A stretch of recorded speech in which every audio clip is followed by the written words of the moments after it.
reis. Eles tentam empurrar o negócio para Deus, dizendo que Jeová é quem fez essas predições. As datas de Deus, coisa nenhuma. Tira Deus dessa mentira. Tira Jeová desse negócio, desse engano. Deus não é Deus de engano e de mentiras e de datas que não se cumprem. Não coloquem Deus nessa confusão. Assumam sozinhos. Agora vamos ver o que eles disseram em 1983, quando já passados vários anos de 1914, que seria o fim de todas as coisas. Vejam bem o modo como que eles empurram, eles querem tirar a culpa própria, colocando a culpa nos seguidores. Em 1914, alguns estudantes da Bíblia, antigo nome das testemunhas, esperavam ser arrebatados em nuvens para encontrar o Senhor e criam que seu trabalho terreno de pregação havia chegado ao fim. Um dia, alguns deles foram para um lugar isolado a fim de esperar o evento ocorrer. Entretanto, quando nada aconteceu, foram obrigados a voltar para casa no estado mental bem deprimido. Isso está escrito no Anuário das Testemunhas de Jeová de 1983, a página 120. E continua: houve grande expectativa com a chegada do ansiosamente aguardado ano de 1914. Alguns esperavam mais do que o que Russell, o ator de vigia, predissera. Houve muita especulação e o fato de não se concretizarem algumas dessas esperanças pessoais podia levar a desapontamento, especialmente para os espiritualmente imaturos. Contudo, havia um crescente sentimento de desapontamento entre alguns cristãos ungidos, inclusive o próprio Emily Lance. Ele viu 1914 chegar ao fim sem os cristãos serem arrebatados para encontrar o Senhor nos ares, de acordo com o seu entendimento de 1 Tessalonicenses 4,17. Está escrito em Anuário de 1980 sobre o Canadá, página 97. O ano de 1914, explicam os ex-anciãos, era ansiosamente esperado, porque o ensino da torre de vigia era que então viria o fim do mundo e o arrebatamento. Que esperanças pessoais podiam ser maiores do que o fim do mundo e a consequente salvação dos eleitos? Dá a impressão de que era o entendimento só daquele homem, mas era o entendimento da própria sociedade.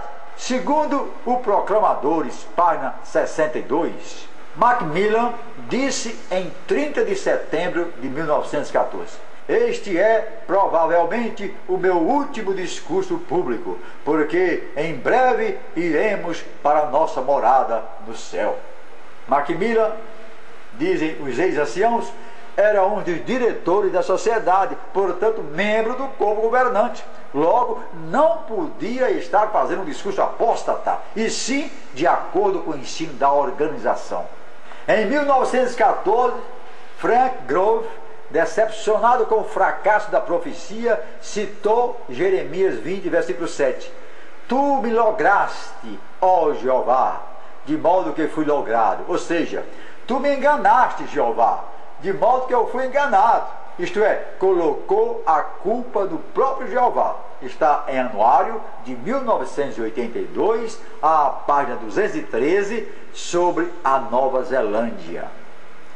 O negócio do corpo governante é tirar a culpa e colocar a culpa nos estudantes, nos seguidores, em outras pessoas, quando a própria sociedade é que definiu 1914 como o fim de todas as coisas.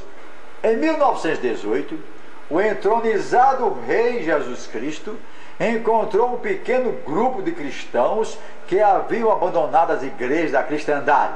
Depois de refiná-los, como que com fogo, Jesus conferiu aos seus escravos, em 1919, uma autoridade ampliada.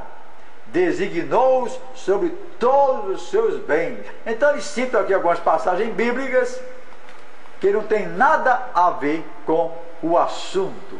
Cid de Faria Miranda enumera várias razões do seu afastamento da organização. Em uma delas, ele diz: os ensinamentos que nos faz realmente diferentes das outras.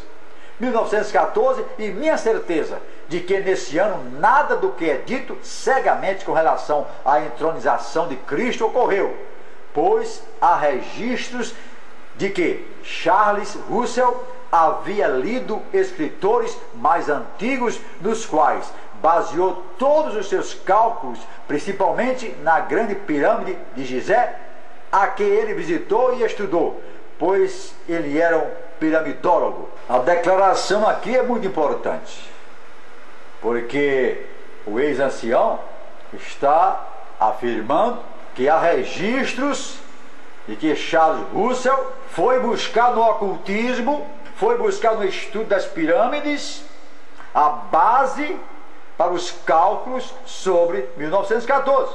Esse estudo com relação à grande pirâmide de Gizé tem base no paganismo. Então é importante que nós nos aprofundemos no exame dessa denúncia e desse registro. Finalizando, eu digo o seguinte: a impressão que tenho é que a torre de vigia já não suporta mais falar em 1914. É uma pedra no caminho da organização. Ao longo dos anos, aos poucos, creio, o corpo governante retirará esse ano de sua agenda. O canal de Jeová dirá que raiou uma nova luz, que o passado já passou, que vamos nos preparar e trabalhar com afinco em torno do grupo, e que o fim virá, mas no tempo do fim a cristandade será derrotada. Todos que estiverem com os ungidos resplandecerão como o sol do meio-dia.